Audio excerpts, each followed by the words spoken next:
Students series को आगे start करते हैं और आज हम बात करेंगे लेक्चर नंबर 50 के पार्ट बी की।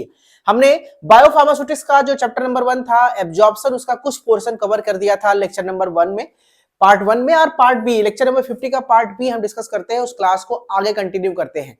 जी हाँ, तो फैक्टर्स इन्फ्लुएंसिंग ड्रग्स एब्जॉर्प्शन में मैंने कहा दो प्रकार के खास फैक्टर्स होते हैं। एक फिजियोकेमिकल फैक्टर, मतलब जो ड्रग है उसकी फिजिकल एंड केमिकल प्रॉपर्टीज क्या है, उस फिजिकल एंड केमिकल प्रॉपर्टीज के बेसिस पे हम ये डिसाइड करेंगे कि ड्रग का एब्जॉर्प्शन कितना होगा, और जितना ज्यादा एब्जॉर्प्शन उतनी ही ज्यादा बायो अवेलेबिलिटी। वहीं पे दूसरा है फार्मास्यूटिकल फैक्टर, यानी यहां पे हम डिसाइड करेंगे कि डोजेस फॉर्म क्या है, किस फॉर्म में दिया जा रहा है, किस तरह का टोटेड है, वो हम ड्रग के रिलेटेड बात करेंगे। सबसे पहले बात करते हैं फिजियोकेमिकल फैक्टर की, और उसमें सबसे बड़ा फैक्टर में सबसे बड़ा इंपॉर्टेंट है, दिस इज ड्रग सॉल्युबिलिटी। अगर कोई टैबलेट, सस्पेंशन, इमल्सन या सिरप के फॉर्म में है, वो ऑलरेडी सॉल्युबलाइज है, वो आपके पेट में जाएगा और एब्जॉर्प्शन शुरू कर देगा, यानी वहां पे एब्जॉर्प्शन वाला मैटर जो है वो बहुत फास्ट है। लेकिन अगर कोई टैबलेट के फॉर्म में है, कैप्सूल्स के फॉर्म में है, ग्रेन्यूल्स के फॉर्म में है, तो उस केस में उसकी सॉल्युबिलिटी बहुत बड़ा फैक्टर होता है कि वो पेट में जाके डिसइंटीग्रेट होके, डिसॉल्व होके, ठीक है, जितना ज्यादा वो सॉल्युबलाइज होगा उतना ज्यादा ही वो एब्जॉर्ब करेगा। यानी अगर हम आपसे कहें कि आपके इमल्सन, सस्पेंशन, सॉल्यूशन, सिरप, ये सबसे अच्छा एब्जॉर्प्शन शो करते हैं क्योंकि ये ऑलरेडी सॉल्युबलाइज फॉर्म में है। लेकिन टैबलेट, कैप्सूल के केस में वो है कि जो जितना जल्दी सॉल्युबलाइज करेगा उसकी एब्जॉर्प्शन उतनी बढ़िया होगी। अब आप कहेंगे सर, जब सॉल्युबलाइज होने पर ही एब्जॉर्प्शन बढ़िया हो रहा है तो हम क्यों बनाते हैं टैबलेट, कैप्सूल? हम डायरेक्ट सिरप ही बना देते हैं। लेकिन सॉल्युबिलिटी का एक इनवर्सली प्रोपोर्शनल रिलेशन है स्टेबिलिटी के साथ। जितना ज्यादा अगर कोई मटेरियल सॉल्युबलाइज फॉर्म में है, लिक्विड फॉर्म में है, उसकी स्टेबिलिटी उतनी कम होती है। कभी भी आप एक पत्ता टैबलेट लेकर आइए, एक स्ट्रिप, एक टैबलेट निकाल के खा लीजिए, पूरा स्ट्रिप पड़ा रहने दीजिए, आप उसको 6 महीने तक, साल भर तक खा सकते हैं एक्सपायरी देखकर। लेकिन सिरप अगर एक बार आपने लाया और ढक्कन खोल के एक ढक्कन पी लिया, अब उसको आप कितना भी टाइट बंद कर दीजिए, 15 से 20 दिन के अंदर, 1 महीने के अंदर वो खराब हो जाएगा, क्योंकि स्टेबिलिटी का इशू होता है, बैक्टीरिया, वायरस के इन्फेक्शन के इश्यूज ज्यादा होते हैं। ठीक है, तो drug must be in solution to be absorb. 1% aqueous solubility जो है वो बायो अवेलेबिलिटी प्रॉब्लम को अवॉइड कर सकती है। ठीक है, हाइयर सॉल्युबिलिटी जो होता है, अगर ज्यादा सॉल्युबिलिटी होगी तो डिसोल्यूशन रेट हाई होगा और एब्जॉर्प्शन भी ज्यादा होगा। टैबलेट की बात हो रही है यहाँ पे, जितना ज्यादा सॉल्युबिलिटी होगी उतना ज्यादा अच्छा एब्जॉर्प्शन होगा। इंटेरिक कोटेड जो टैबलेट्स होते हैं, इनमें एसिड लेबाइल ड्रग्स के लिए होता है, लेकिन ये एब्जॉर्प्शन को डिले करते हैं। कैसे? कोई ऐसी दवाइयां होती हैं जो पेट में जाने पर एसिड इन्वायरमेंट में खराब हो जाती है, तो लेकिन हमें पहुंचाना है उनको इंटेस्टाइन तक, तो पेट से होकर गुजरेंगी, तो उसके ऊपर हम करते हैं इंटेरिक कोटिंग, ताकि वो पेट में जाकर एसिड रेजिस्टेंस हो जाए, एसिड को झेल ले और जब इंटेस्टाइन में पहुंचे तो वहां डिसॉल्व हो जाए। तो ऐसे जब, क्योंकि एब्जॉर्प्शन थोड़ा सा डिले होता है क्योंकि हमने इसके प्रोसेस को थोड़ा सा लंबा कर दिया। ठीक है, बाकी ट्रेड ऑफ क्या है, मैंने कहा ना कि सॉल्युबिलिटी वर्सेस स्टेबिलिटी का रेशियो एक तरह का रेसिप्रोकल है। सॉल्युबिलिटी ज्यादा है तो स्टेबिलिटी कम है, और स्टेबिलिटी ज्यादा है तो सॉल्युबिलिटी कम है। एग्जांपल देखिए, एग्जांपल यहाँ प्रोगाबाइड एक ड्रग होता है, प्रोगाबाइड, इसका स्मॉल इंटेस्टाइन में सबसे बेस्ट एब्जॉर्प्शन होता है, इसीलिए इसको हम एंटेरिक कोटेड करके देते हैं, क्योंकि अगर ये पेट में गुजरेगा तो ये ड्रग खराब हो सकती है। चलिए, तो पहला फैक्टर हमने देख लिया एब्जॉर्प्शन। अब दूसरा फैक्टर है डिसोल्यूशन। तो डिसोल्यूशन में आपको कुछ चीजें याद रखनी है कि कोई भी टैबलेट डिसोल्यूशन क्या होता है, जब टैबलेट हमारे पेट में जाती है डिसइंटीग्रेट होती है, फिर डीएग्रीगेट होती है, मतलब ग्रेन्यूल्स जो है वो अलग अलग टूटते हैं, अलग होते हैं, और फिर वो डिसॉल्व होते हैं। तो डिसोल्यूशन रेट जितना ज्यादा होगा एब्जॉर्प्शन उतना ज्यादा होगा, यानी उसकी बायो अवेलेबिलिटी उतनी ज्यादा होगी। एक चीज याद रखना है, क्वेश्चन पूछा गया है कि डिसोल्यूशन रेट डिसाइड करने के लिए कौन सा इक्वेशन दिया गया है, this is called noise Whitney equation. याद कर लीजिएगा, नॉइज विटनी इक्वेशन जो है वो डिसोल्यूशन रेट के लिए होता है। आपसे एग्जांपल में 4 का ऑप्शन पूछेगा कि Noyes Whitney equation is related to with, option दे देगा absorption rate, dissolution rate, disintegration rate, stability rate. तो आपको ध्यान देना है कि नॉइज विटनी जो है वो डिसोल्यूशन के लिए होता है। ठीक है, अब थोड़ी सी आगे बात कर लेते हैं इसके फैक्टर्स की। देखिए, जितना ज्यादा किसी भी ड्रग का सरफेस एरिया ज्यादा होगा। अब सरफेस एरिया कब ज्यादा होगा? जब कोई ड्रग का पार्टिकल साइज छोटा होगा। यानी कोई भी टैबलेट, कोई भी ड्रग जितने छोटे पार्टिकल्स में टूट के बनेगी उसका सरफेस एरिया उतना ज्यादा हो जाएगा। सरफेस एरिया बढ़ता है तो सॉल्युबिलिटी बढ़ जाती है, और जब सॉल्युबिलिटी बढ़ती है तो डिफ्यूजन लेयर थिकनेस जो है वो घट जाती है और डिसोल्यूशन बढ़ जाता है। तो कुल मिलाकर आपको ये समझना है पहला पॉइंट कि सरफेस एरिया बढ़ेगा तो सॉल्युबिलिटी बढ़ेगी, और सॉल्युबिलिटी बढ़ेगा तो डिसोल्यूशन बढ़ेगा, और डिसोल्यूशन बढ़ेगा तो एब्जॉर्प्शन बढ़ेगा, एब्जॉर्प्शन बढ़ेगा तो बायो अवेलेबिलिटी बढ़ेगी। यहां पे एक वर्ड आया डिफ्यूजन लेयर थिकनेस। ये क्या होता है, जब भी कोई पार्टिकल्स होते हैं ढेर सारे ब्लंच में, तो जो सबसे ऊपर की लेयर होती है जो डिफ्यूज होती है मीडियम में, उसी को डिफ्यूजन लेयर कहते हैं। ये जितनी पतली होगी उसका एब्जॉर्प्शन उतना ही अच्छा होता है। तो डिफ्यूजन लेयर थिकनेस जो है जितना कम हो जाएगा सॉल्युबिलिटी उतनी अच्छी है। अब ध्यान से दीजिएगा कि अब डिसोल्यूशन रेट को भी कंट्रोल करने के लिए कुछ और लिया है। एक है हिक्सन क्रोवेल लॉ, क्रोवेल लॉ। ध्यान दीजिएगा, हिक्सन क्रोवेल लॉ जो है वो डिसोल्यूशन का रिश्ता सरफेस एरिया से डिसाइड करता है। अब आपको ध्यान देना है कि डिसोल्यूशन और सरफेस एरिया के बीच का जो रिश्ता है वो किस इक्वेशन से डिसाइड होता है, वो है हिक्सन क्रोवेल लॉ। ध्यान दीजिएगा, इस नियम को याद रखिए, केवल नाम याद करना है, कुछ नहीं। दूसरा है डैंकवर्ट्स मॉडल। ये सरफेस रिन्यूअल और नो स्टैग्नेंट डिफ्यूजन लेयर के बाद, बस इतना वाइड याद कर लीजिएगा, सरफेस रिन्यूअल और स्टैग्नेंट लेयर के बीच का जो रिलेशनशिप है वो डैकवर्ट्स मेथड से, मॉडल से डिसाइड। पूरी थ्योरी पढ़ने की जरूरत नहीं है क्योंकि आप सेमेस्टर नहीं देने जा रहे, सेशनल नहीं देने जा रहे, आप देने जा रहे हैं वर्ड कंपटीशन एग्जाम। तो क्वेश्चन यहीं से पूछता है कि कौन सा मॉडल किससे रिलेटेड है, याद रखिएगा। और एक और थ्योरी है लिमिटेड सॉल्वेशन थ्योरी। ये डिसोल्यूशन को कंट्रोल करने के लिए होता है। डिसोल्यूशन कंट्रोल्ड बाय सॉल्वेशन होता है। सॉल्वेशन क्या होता है, जैसे डिसोल्यूशन होता है वो वाटर में होता है, और अलग कोई डिफरेंट सॉल्वेंट हमने यूज कर लिया तो उसे सॉल्वेशन कहते हैं। ठीक है, जैसे कि हमने वाटर यूज किया ड्रग को डिसॉल्व करने के लिए, उसे डिसोल्यूशन कहते हैं। अब हमने वाटर की जगह पे 0.1 नॉर्मल HCl ले लिया, 0.1 नॉर्मल सोडियम हाइड्रोक्साइड ले लिया, सल्फ्यूरिक एसिड सोल्यूशन ले लिया, कुछ भी सोल्यूशन ले लिया, उसे सॉल्वेशन कहते हैं। तो अब आपको यहां पे याद रखना है कि डिसोल्यूशन रेट से 4 रूल जो है वो क्वेश्चन बनते हैं। एक नॉइज व्हिटनी इक्वेशन था, दूसरा आपका हिक्सन क्रोवेल लॉ है, तीसरा डैंकवर्ट्स लॉ है, और तीसरा चौथा लिमिटेड सॉल्वेशन थ्योरी। चारों अलग अलग चीजें रिलेटेड है, लेकिन चारों जुड़े हैं कहीं ना कहीं डिसोल्यूशन थ्योरी से। ठीक है, तो क्वेश्चन पूछ सकता है कि इसमें से कौन सा ऑप्शन डिसोल्यूशन से रिलेटेड नहीं है। तो ये 3-4 ऑप्शन देगा, कोई एक ऑप्शन अलग डाल देगा, और आपको समझना होगा कि कौन सा थ्योरी जो है डिसोल्यूशन से संबंधित नहीं, ये 4 डिसोल्यूशन से संबंधित है। इस तरह से भी क्वेश्चन एग्जाम में पूछ सकता है, तैयार रहिएगा। अब आता है अगला स्टेप है waiting. What is the waiting? देखिए वेटिंग क्या होता है, कोई भी पार्टिकल है, सॉलिड पार्टिकल है, ये डिसॉल्व होगा, पानी में घुलेगा, उससे पहले एक काम होता है, ये गीला होगा मतलब ये वेट होगा, और वेट होने का मतलब है कि जो आपका जो पानी का पार्टिकल है या सॉल्वेंट का पार्टिकल है वो इसके सरफेस पे आकर चिपकेगा। ये पार्टिकल, ये सॉलिड पार्टिकल पानी को या सॉल्वेंट को अपनी सरफेस पे आके जुड़ने देगा, चिपकने देगा, तभी तो ये गीला होगा, तभी तो ये वेट होगा। और जब वेट होगा तभी तो जाकर पानी के पार्टिकल को चिपकने देगा, तभी तो जाकर के ये डिसॉल्व होगा।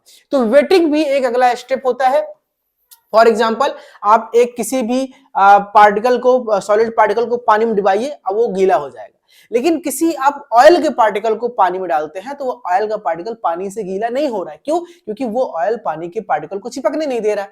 हाइड्रोफिलिक हाइड्रोफोबिक का डिफरेंस है यहाँ पे। उस केस में हमें कुछ चीजें ऐड करनी पड़ेंगी, सर्फेक्टेंट वगैरह, ताकि वो उसको वेट कर सके। तो आप समझ जाएंगे वेटिंग मतलब केवल गीला करना है। तो जितना ज्यादा वेटिंग कोई पार्टिकल होता है उतना अच्छा उसका सरफेस एरिया बढ़ता है, और उतना ही ज्यादा उसका डिसोल्यूशन रेट बढ़ता है, उतना ज्यादा उसका एब्जॉर्प्शन बढ़ता है, और उतनी ज्यादा उस ड्रग की बायो अवेलेबिलिटी होती है। ठीक है, अगर कोई ड्रग हमारा ऑलरेडी वेटिंग नहीं हो रही है या कम गीला हो रहा है तो उसे हम 2 चीजों से इंप्रूव कर सकते हैं। पहला by the using of surfactant, और दूसरा बाय यूजिंग हाइड्रोफिलिक पॉलीमर्स, जैसे PEG, PEP, पॉलीइथाइलिन ग्लाइकॉल, और पॉलीविनाइल प्रोपाइलिन। ठीक है, तो ये आपके जो ड्रग्स हैं, 2 चीजों का इस्तेमाल करके हम वेटिंग बढ़ा सकते हैं, एक सर्फेक्टेंट का यूज करके, और हम हाइड्रोफिलिक पॉलीमर्स का इस्तेमाल करके बढ़ा सकते हैं। कुछ एग्जांपल देख लेते हैं। जैसे जो बाइल सॉल्ट होता है वो नेचुरल वेटिंग एजेंट की तरह काम करता है। ठीक है, एग्जांपल से फेनिटोइन जो है, अगर हम फेनिटोइन को पीईजी के साथ मिक्स कर दें तो ये उसका ऑटोमेटिक उसका एरिया अंडर कर्व मतलब बायो अवेलेबिलिटी, शॉर्ट फॉर्म में कहते हैं इसको bioavailability, and C max, ये दोनों वैल्यू बढ़ जाती है।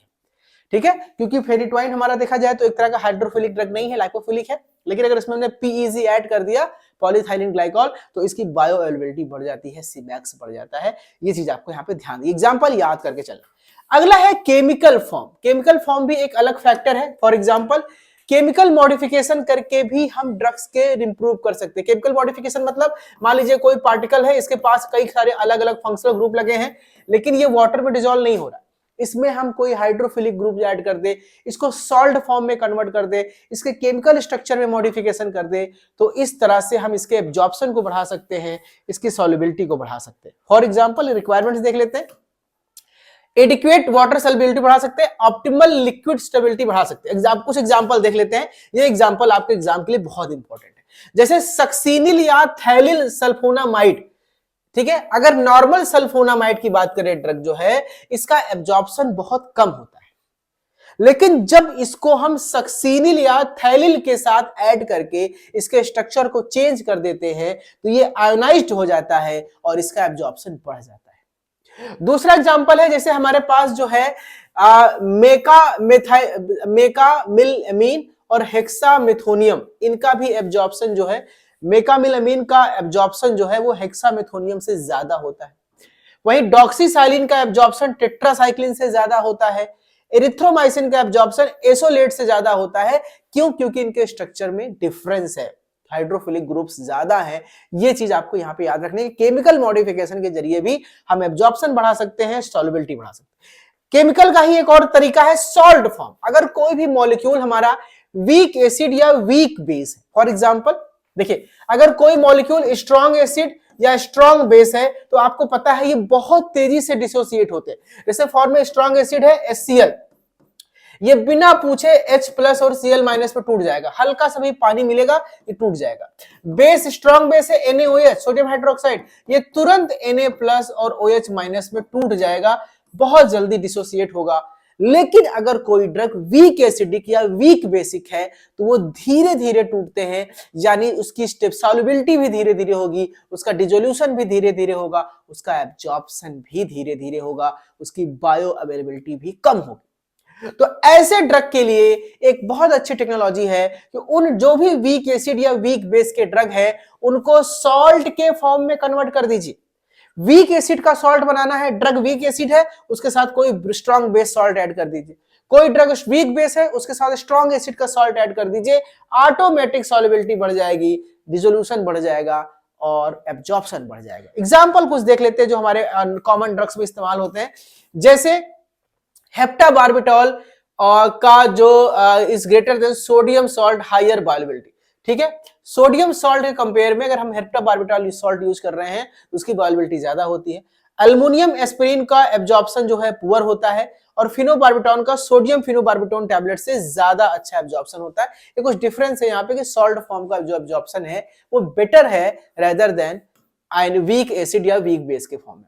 अब एक अगली वैल्यू है, एक अगला फैक्टर है पीएच, तो आप जानते हैं। एक वर्ड है पीकेए। पीकेए जो होता है वो डिसाइड करता है ड्रग का नेचर कैसा है, वो हाइड्रोफिलिक है या लाइपोफिलिक है। जैसे पीएच आप जानते हैं, पीएच डिसाइड करता है कि ड्रग एसिडिक है कि बेसिक है। उसी तरह पीकेए डिसाइड करता है, dissociation constant of weak acid होता है पीकेए, ये डिसाइड करता है ड्रग हाइड्रोफिलिक है या लाइपोफिलिक है। उसी तरह से जीआई का पीएच, पार्टीशन थ्योरी, ये जो है ये भी एक बहुत बड़ा फैक्टर है ड्रग के एब्जॉर्प्शन का। केवल अनआयोनाइज्ड ड्रग और लिपिड सॉल्युबल ड्रग जो होते हैं वो एब्जॉर्ब होते हैं। आपको पता है हमारी बॉडी में सबसे अच्छा ड्रग का एब्जॉर्प्शन होता है जो ड्रग अनआयोनाइज्ड फॉर्म में है या लाइपोफिलिक नेचर के, ठीक है। तो अब यहाँ पे तीन चीजें ऐसी हैं जो डिपेंड करती हैं ड्रग के एब्जॉर्प्शन में। एक तो पीकेए है ड्रग, पीके का मतलब होता है कि उसका ड्रग नेचर क्या है, हाइड्रोफिलिक लाइपोफिलिक। दूसरा जीआई का पीएच, गैस्ट्रोइंटेस्टाइनल का पीएच। और तीसरा ऑयल वाटर का पार्टीशन कोएफिशिएंट, ये क्या डिसाइड करता है, ये भी डिसाइड करता है ड्रग हाइड्रोफिलिक है या लाइपोफिलिक है, ठीक है। अब लिमिटेशंस की बात कर ले। सिंक कंडीशन एग्जिस्ट करता है, does not explain all drug, absorption depend on multiple factor. उनका केवल 3 फैक्टर पे काम नहीं करता, बहुत सारे फैक्टर हैं। कुछ एग्जाम के बेसिस पे जो क्वेश्चन कई बार पूछे के बाद आपको समझा देता हूं।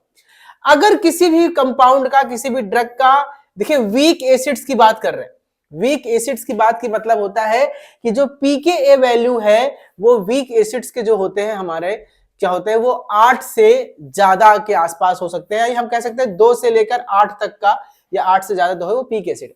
अगर pKa वैल्यू 8 से ज्यादा है, 9, 10, 11, 12 ये है, तो वो रैपिड है, पीएच इंडिपेंडेंट एब्जॉर्प्शन होता है, वो ऑटोमेटिक एब्जॉर्ब हो जाएगा क्योंकि वो स्ट्रॉन्ग एसिड्स हो गए। अगर pKa वैल्यू 8 से ज्यादा हो गई तो स्ट्रॉन्ग हो गया, और स्ट्रॉन्ग का एब्जॉर्प्शन कोई दिक्कत नहीं है, ठीक है। लेकिन अगर pKa वैल्यू 2.5 से 7.5 के बीच में है, यानी वो आपका एसिड में आता है, तो उसका एब्जॉर्प्शन स्टमक में ठीक ठाक हो जाता है। लेकिन अगर किसी वैल्यू की pKa वैल्यू 2.5 से कम हो गई, इसका मतलब वो बहुत वीक एसिड हो गया, उस केस में उसका एब्जॉर्प्शन जो है वो पुअर हो जाता है। ये डेटा याद रखना बेटा, इस डेटा से बहुत क्वेश्चन एग्जाम में आते हैं, ड्रग इंस्पेक्टर वगैरह में क्वेश्चन आएंगे। वही हम बात करें वीक बेसिस की, तो वीक बेसिस में अगर 5 से कम है वीक pKa वैल्यू, तो उसका एब्जॉर्प्शन जो है वो रैपिड होता है, ठीक होता है। इस पॉइंट्स को याद रखिएगा। और पीके वैल्यू अगर 5 से 11 है तो इंटेस्टाइन में बेटर एब्जॉर्प्शन होता है, और पीके वैल्यू 11 से ज्यादा है तो इसका इंटेस्टाइन में एब्जॉर्प्शन बहुत पुअर होता है, ठीक है। ये चीज आपको याद रखना। अब लाइपोफिलिसिटी मैंने आपको बता दिया था ऑलरेडी, पार्टीशन कोएफिशिएंट डिसाइड करता है oil upon water, hydrophilic lipophilic balance जो है वो एसेंशियल है, आपको पता है। Particle size is very important factor. Particle size हम इसलिए छोटा रखते हैं, जितना छोटा पार्टिकल साइज होगा, पार्टिकल जितना छोटा होगा उसका सरफेस एरिया उतना बड़ा होगा, और उस डिसोल्यूशन रेट उतना ज्यादा अच्छा होगा। ये सब समझाने की कोई जरूरत नहीं है, सब आप लोग वेल नोन है, आप लोग तैयारी कर चुके हैं जीपैट वगैरह की। माइक्रोनाइजेशन क्या है? एक ऐसा मेथड है जिस मेथड से हम पार्टिकल के साइज को बहुत छोटा कर सकते हैं। जैसे ग्रीसियोफिल्विन का डोज जो है वो 50% तक घटाना पड़ता है इस मेथड से। बच्चों कितनी अच्छी बात है, अगर 500 मिलीग्राम ग्रीसियोफिल्विन देना पड़ रहा है सेम बायो अवेलेबिलिटी के लिए, अगर हमने इसको माइक्रोनाइज कर दिया, पार्टिकल साइज बहुत छोटा कर दिया, तो 250 मिलीग्राम ही सफिशियंट होता है उस बायो अवेलेबिलिटी के लिए, 50% तक डोज रिड्यूस हो जाता है। पैसा कितना बच गया? स्पाइरोनोलैक्टोन का डोज जो है वो भी घट सकता है, 20 गुना तक कम हो सकता है माइक्रोनाइजेशन करके, ठीक है। कुछ एक्सेप्शन भी हैं, जैसे अगर कोई ड्रग हाइड्रोफोबिक नेचर का है तो उस केस में ये माइक्रोनाइजेशन काम नहीं करता, वहां पे एयर एडजॉर्प्शन, रीएग्रीगेशन और पुअर वेटिंग होने के चांसेस बढ़ जाते हैं। पॉलीमराइजेशन की बात कर लें तो पॉलीमराइजेशन क्या होता है, कभी कभी पार्टिकल्स को हम कई फॉर्म में कई लोगों के साथ, कई अलग अलग मॉलिक्यूल्स के साथ जोड़ते हैं, या कई पार्टिकल्स के नंबर ऑफ मोनोमर्स ज्यादा होते हैं तो पॉलीमर्स फॉर्म में होते हैं। जैसे ये अब एक इसका इनएंसियोट्रोपिक, मोनोट्रोपिक ये अलग अलग है। इनएंसियोट्रोपिक जो है रिवर्सिबल होते हैं और मोनोट्रोपिक जो है वो अनस्टेबल्स होते हैं। हाइड्रेट्स या सॉल्वेट्स की बात कर ले, या स्यूडो पॉलीमॉर्फिज्म की बात कर ले, तो आपको पता है कि पार्टिकल्स जो ऐसे पार्टिकल्स जिसमें बिल्कुल भी पानी के साथ मॉइस्चर नहीं होता है वो एनहाइड्रस होते हैं, उसकी स्टेबिलिटी, उसकी सॉल्युबिलिटी सबसे ज्यादा होती है रेदर देन हाइड्रेट्स की। जिसमें पानी के पार्टिकल्स हैं, हाइड्रेट्स के फॉर्म में है, उसकी सॉल्युबिलिटी कम है rather than anhydrous. For example anhydrous theophylline जो है मोनोहाइड्रेट थियोफाइलिन से ज्यादा सॉल्युबल होता है। एनहाइड्रस एम्पिसिलिन ट्राइहाइड्रेट एम्पिसिलिन से ज्यादा सॉल्युबल होता है। ऑर्गेनिक सॉल्वेट्स जो हैं वो सॉल्युबिलिटी को बढ़ा सकते हैं। चलिए, तो ये सारे हमने जो अभी तक देखे वो सारे के सारे फिजियोकेमिकल फैक्टर थे। हमने 10 फिजियोकेमिकल फैक्टर को डिस्क्राइब किया कि कैसे अलग अलग फैक्टर्स जो हैं एब्जॉर्प्शन को अफेक्ट करते हैं।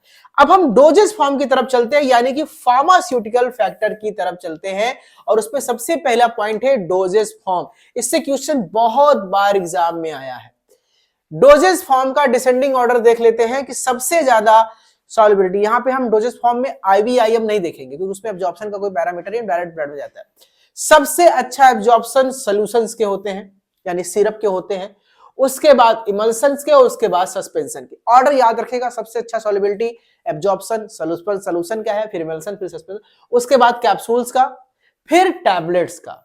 टैबलेट से भी खराब होता है कोटेड टैबलेट्स का, क्योंकि थोड़ा डिले होता है, और इससे भी खराब होता है इंटेरिक कोटेड टैबलेट्स का। यानी अगर ओवरऑल देखें तो टैबलेट्स की सॉल्युबिलिटी, एब्जॉर्प्शन सबसे कम और सॉल्यूशन का सबसे ज्यादा, और टैबलेट में भी इंटेरिक कोटेड का सबसे कम, ठीक है। ये हमारा ओवरऑल ये एक क्राइटेरिया है कैसे कैसे एब्जॉर्प्शन होता है। वहीं पे मैन्युफैक्चरिंग प्रोसेस भी अफेक्ट करती है कि ड्रग की सॉल्युबिलिटी कैसी होगी, एब्जॉर्प्शन कैसा होगा। अगर हमने वेट ग्रेनुलेशन कर दिया किसी टैबलेट का, तो कभी कभी वेट ग्रेनुलेशन होने के कारण उसमें वाटर के कंटेंट रह जाते हैं, वो हाइड्रोलिसिस हो सकती है, टूट सकता है, ड्रग की स्टेबिलिटी खराब हो जाएगी, क्रिस्टल ब्रिजेस बना सकते हैं, इसकी वजह से टैबलेट की सॉल्युबिलिटी जो है वो डाउन हो सकती है। और हीट डिहाइड्रेशन हो सकता है, डायरेक्ट कंप्रेशन करने पर डिसोल्यूशन जो है थोड़ा सा स्ट्रांग होता है। एक्सिपिएंट की बात करें तो एक्सिपिएंट बहुत इंपॉर्टेंट फैक्टर है किसी भी ड्रग के एब्जॉर्प्शन को अफेक्ट करने के लिए, कि एक्सिपिएंट में हमने क्या क्या ऐड किया। सबसे पहला एक्सिपिएंट होता है वेहिकल, यानी जो हमने लिक्विड यूज किया है, सॉल्वेंट यूज किया। अगर वो एक्वस है तो सॉल्युबिलिटी बहुत बढ़िया है, अगर वो नॉन एक्वस है तो सॉल्युबिलिटी उसकी थोड़ी सी डाउन रहेगी। ये फैक्टर्स आपको यस याद करना है, किस फैक्टर से एब्जॉर्प्शन बढ़ेगा और किससे घटेगा। डाइल्यूएंट जो हम डालते हैं बल्क बनाने के लिए, अगर हाइड्रोफिलिक नेचर का डाइल्यूएंट है, फॉर एग्जांपल लैक्टोज स्टार्च, तो उसका डिसोल्यूशन बढ़ेगा।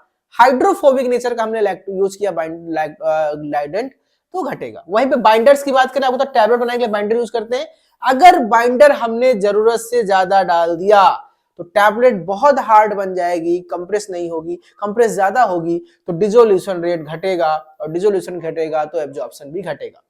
और वहीं पे अगर हमने बाइंडर की जगह डिसइंटीग्रेट डाल दिया, डिसइंटीग्रेट क्या होते हैं, जो टैबलेट को तोड़ते हैं, ज्यादा डिसइंटीग्रेट डालने पर बायोअवेलेबिलिटी ज्यादा होती है क्योंकि जल्दी डिसोसिएट होता है, लेकिन इसका नुकसान है टैबलेट की स्टेबिलिटी घट जाती है, वो टूटने के चांसेस रहते हैं। लुब्रिकेंट ज्यादा डालने पर, लुब्रिकेंट अगर हमने हाइड्रोफोबिक नेचर का होता है, लुब्रिकेंट आपको पता है ऑयली होता है, तो जितना ज्यादा लुब्रिकेंट डालेंगे उसका डिसोल्यूशन उतना घटेगा, उसका एब्जॉर्प्शन उतना खराब होगा। सर्फेक्टेंट आपको पता है डालने से पार्टिकल्स टूटते हैं, वेटिंग बढ़ जाती है, तो उसकी परमिबिलिटी बढ़ेगी, एब्जॉर्प्शन बढ़ेगा। बफर्स आप जानते हैं, सब बफर्स जो है वो एसिड बेस बैलेंस के लिए होते हैं। सबसे बेस्ट बफर की सॉल्युबिलिटी होती है पोटेशियम आयन बफर की, फिर अमोनियम आयन की, फिर सोडियम आयन की, इन सब का धीरे धीरे सबसे फिर एब्जॉर्प्शन घटने लगता है। कॉम्प्लेक्सिंग एजेंट कैफीन एर्गोटामिन के साथ सॉल्युबिलिटी बढ़ती, चिलेट्स आपने पढ़ा होगा, चिलेट्स बनाने से सॉल्युबिलिटी जो है वो बढ़ जाती है। क्रिस्टल ग्रोथ इनहिबिटर होते हैं, पीवीपी, कलरेंट्स वगैरह होते हैं। वहीं पे हम कुछ कंप्रेशन फोर्सेस की बात कर ले, तो कंप्रेस जब टैबलेट को बनाते हैं, जितना ज्यादा कंप्रेस करेंगे उतना ज्यादा हार्ड होगा, फोर्स बढ़ेगा, तो उसको टूटने में टाइम ज्यादा लगेगा, डिसोल्यूशन रेट घटेगा, डिसइंटीग्रेशन टाइम घटेगा, सॉल्युबिलिटी घटेगी, एब्जॉर्प्शन घटेगा। वहीं पे ये उसके हार्डनेस, पोरोसिटी वगैरह को अफेक्ट करता है। डिसइंटीग्रेशन एंड डिसोल्यूशन टाइम की बात करें, अगर कोई पार्टिकल डिसइंटीग्रेट नहीं हो रहा है, बिल्कुल टूट नहीं रहा है, तो उसका एब्जॉर्प्शन भी बिल्कुल नहीं होगा, वो ड्रग हमारे लिए खराब है। और डिसोल्यूशन टेस्ट जो है वो हम उसको प्रेडिक्ट करते हैं, ये आप यहाँ पे आपने देखा होगा। प्रोडक्ट एज की बात कर लें, अगर किसी भी प्रोडक्ट की एजिंग की बात करें, जो जितना कम डिसॉल्व होता है, बायोअवेलेबिलिटी इतनी कम होती है उस टैबलेट की एजिंग के हिसाब से, ह्यूमिडिटी टेम्परेचर से ये अफेक्टेड होता है। ठीक है, अब कुछ पॉइंट समझ लेते हैं जो एग्जाम के लिए बहुत इंपॉर्टेंट है। डिसोल्यूशन जो है वो सबसे इंपॉर्टेंट फैक्टर है पूरे फिजियोकेमिकल प्रॉपर्टी, सबसे बड़ा है डिसोल्यूशन। अनआयोनाइज्ड ड्रग और लिपिड सॉल्युबल ड्रग जो है वो एब्जॉर्ब हो जाते हैं। माइक्रोनाइजेशन करने से हमेशा ही टैबलेट की सॉल्युबिलिटी बढ़ती है। इंटेरिक कोटेड सबसे ज्यादा हाई वेरिएबल है, सबसे कम इसका एब्जॉर्प्शन होता है, और हाइड्रोफोबिक एक्सिपिएंट डालने से एब्जॉर्प्शन घटता है। ये 5-6 पॉइंट वो हैं जो एग्जाम में अब तक पूछे गए हैं, बहुत इंपॉर्टेंट है। ठीक है, चलिए आपने ये क्लास 50 देख लिया, 50 का 1 और 2 यानी ए और बी दोनों क्लास देख लिया। अब हम दोनों क्लास के एमसीक्यूज को सॉल्व करने की कोशिश करते हैं, 50A का और 50B का दोनों को मिलाकर, जो हमने पिछली क्लास देखी थी, और इस क्लास की एमसीक्यूज को एक साथ सॉल्व करते हैं। पहला क्वेश्चन है, biopharmaceutics primarily deals with the study of interrelationship between physicochemical properties of drug, doses, form and route of administration on. ये डेफिनेशन पूछ रहा है, क्या है बायोफार्मा डेफिनेशन, किस चीज पर ज्यादा प्रभावित करता है। चारों ऑप्शन पढ़िए, ड्रग का मेटाबॉलिज्म, ड्रग का distribution, rate and extent of drug absorption या ड्रग एक्सक्रिप्शन। तो सबसे इंपॉर्टेंट क्या है, ड्रग का एब्जॉर्ब होना और किस रेट से हो रहा है। ऑप्शन नंबर सी यहां पे पूरी तरह से करेक्ट है। क्वेश्चन नंबर 2 की तरफ चलते हैं। Which of the following steps occurs immediately before absorption across the GIT membrane. आपको बताया था मैंने लास्ट क्लास में कि किस स्टेप के द्वारा, सबसे मतलब पूछ रहा है कि एब्जॉर्प्शन से जस्ट पहला स्टेप क्या होता है।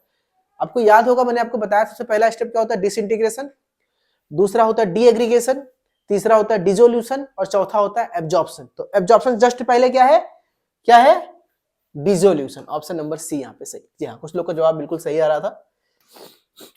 क्वेश्चन नंबर 3, भैया आज संडे है और अगला संडे आपका मॉक टेस्ट नंबर 2 होने जा रहा है। मॉक टेस्ट नंबर 1 ऑलरेडी हो चुका है, अपलोड हो चुका है आप साइट पे, आप एप्लीकेशन में। जिन लोगों ने नहीं दिया जाकर दे सकते हैं। अगला संडे जो आएगा उसमें आपका मॉक टेस्ट नंबर 2 होने वाला है। आप तैयारी कर लीजिए, सिलेबस सब पूरा कंबाइंड रहेगा, आपको सॉल्व करना और अपने स्कोर को शेयर करना है। The major barrier to drug absorption in the GIT is, अगर कोई भी ड्रग एब्जॉर्प्शन होने में सबसे बड़ा बैरियर क्या है? अनस्टिर्ड वाटर लेयर, म्यूकस लेयर, ग्लाइकोकाइलिक्स और इंटेस्टाइनल एपिथेलियम। मैंने बताया था आपको कि जब 3 के तीनों, आपको मैंने बताया था 4 के चारों ही बैरियर हैं, लेकिन सबसे इंपॉर्टेंट बैरियर, सबसे ज्यादा मजबूत बैरियर है option number D, intestinal epithelium. Question number 4, more than 90% of drug are absorb from GIT mainly by, किस मैकेनिज्म के द्वारा मैक्सिमम 90% ड्रग का एब्जॉर्प्शन होता है? मैंने आपको पढ़ाया था, लेक्चर याद है? बताइए चारों ऑप्शन ध्यान से। Good, very good, option number C सही है, पैसिव डिफ्यूजन। 90% ड्रग इसी से होता है। 5, which of the following parameter does not directly influence passive diffusion? Passive diffusion को प्रभावित करने वाले इसमें से कौन सा फैक्टर नहीं है? पार्टीशन कोएफिशिएंट, ये डिसाइड करता है हाइड्रोफिलिक लाइपोफिलिक है, बिल्कुल काम करेगा। कंसंट्रेशन ग्रेडियंट, बिल्कुल ये भी होता है क्योंकि आपको पता है पैसिव में हाई टू लो जाता है। मेम्ब्रेन की थिकनेस, जी हां ये भी प्रभावित कर सकती है। Availability of carrier protein, passive diffusion में कैरियर प्रोटीन का कोई रोल ही नहीं है, वो होता है फैसिलिटेटेड में, यानी ऑप्शन नंबर डी जो है ये सही है कि इसका कोई रोल नहीं है। Question number 6, vitamin B12 absorption from GIT occurs by which mechanism? मैंने बताया था आपको, लास्ट क्लास में पढ़ाया था कि विटामिन B1, B3 और B12 इन तीनों का एब्जॉर्प्शन किस मैकेनिज्म से होता है? पैसिव से, एक्टिव से, फैसिलिटेटेड से या एंडोसाइटोसिस से? याद आ गया? This is carrier mediated, option number C, carrier में फैसिलिटेटेड से होता है इंट्रिंसिक फैक्टर के द्वारा। क्वेश्चन नंबर 7, लिवोडोपा एब्जॉर्प्शन जो है वो घट जाता है जब हम प्रोटीन रिच मिल्क लेते हैं। हमने बताया था लास्ट क्लास में, अगर आपको लेक्चर याद है तो बताइए। मैंने कहा था कि अगर आप प्रोटीन ज्यादा खाए हैं खाने में तो लिवोडोपा कार्बिडोपा का एब्जॉर्प्शन घटेगा। रीजन क्या है बताइए? चारों ऑप्शन ध्यान से देखिए, बताइए चारों ऑप्शन पढ़िए, मैं पढ़ नहीं रहा हूं, ध्यान से पढ़ लीजिए आप लोग।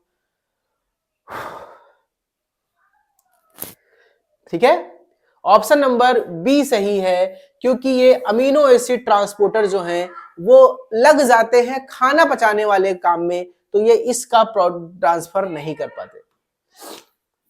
Question number 8, pore transport is most significant for drug having, किन दवाओं का ट्रांसपोर्ट जो है एब्जॉर्प्शन पोर ट्रांसपोर्ट के जरिए होता है? हाई लिपिड सॉल्युबल है, जिनका मॉलिक्यूलर साइज 800 गाल्टन से ज्यादा है, या जिसका मॉलिक्यूलर साइज 400 गाल्टन से कम है, या ज्विटर आयन। आपको पता है मैंने कहा जो छोटे पार्टिकल्स होते हैं वो इसी द्वारा होते हैं। ऑप्शन नंबर सी सही है, molecular weight less than 400 Dalton. Question number 9, which mechanism of drug absorption can bypass first metabolism? कौन सा मैकेनिज्म जो है फर्स्ट मेटाबॉलिज्म को बाईपास करता है? सारे एब्जॉर्प्शन के मैंने आपको तरीके बताए थे, पैसिव, फैसिलिटेटेड या एक्टिव या एंडोसाइटोसिस। बताइए, लास्ट क्लास अगर याद है तो क्वेश्चन कर लेंगे आप। बिल्कुल सही, ऑप्शन नंबर सही है, एंडोसाइटोसिस। इस प्रोसेस में हमें लीवर में ड्रग घुसता ही नहीं है, इसलिए इसमें चांसेस ही नहीं है फर्स्ट पास मेटाबॉलिज्म के। Question number 10, ion pair transport is specially important for the absorption.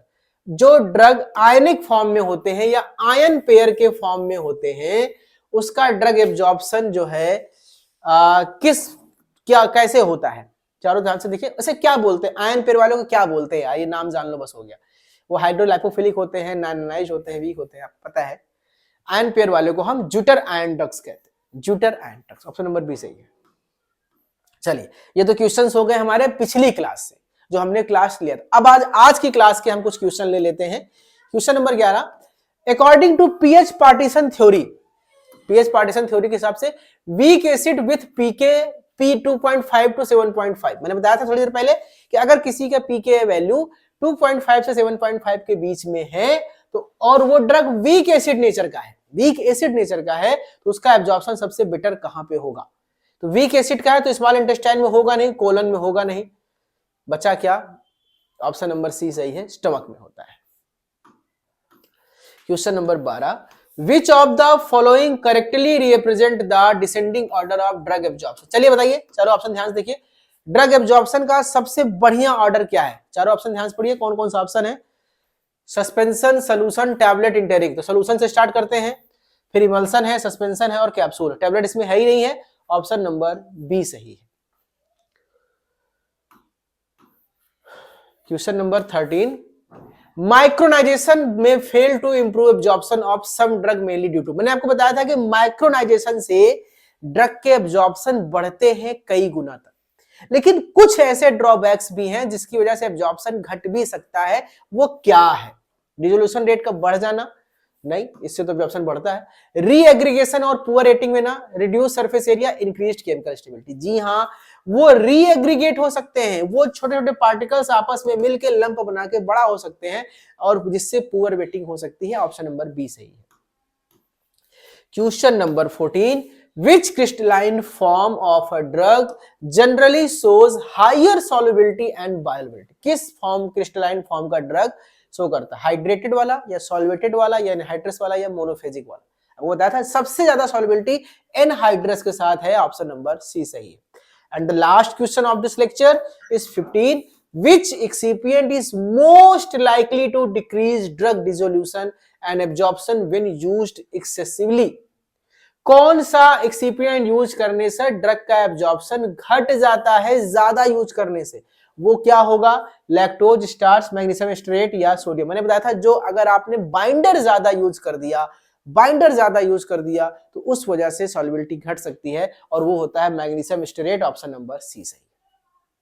ठीक है, आज की क्लास में हमने दोनों क्लास निपटा दिया 50 को। अब हम लेक्चर नंबर 51 में मिलेंगे और इस चैप्टर को, जो एब्जॉर्प्शन चैप्टर है बायोफार्म का पहला, उसके बाकी पोर्शन को खत्म करके इस चैप्टर को फिनिश करेंगे। और आपको आने वाला जो संडे है, आपका पहला सेकंड मॉक टेस्ट है, जरूर दीजिएगा। फर्स्ट मॉक टेस्ट ऑलरेडी आपके एप्लीकेशन पर अपलोडेड है, उसे जाके जरूर सॉल्व कीजिएगा और अपना स्कोर शेयर कीजिएगा। मिलते हैं आपसे अगली क्लास में। Thank you so much, take care and love you all.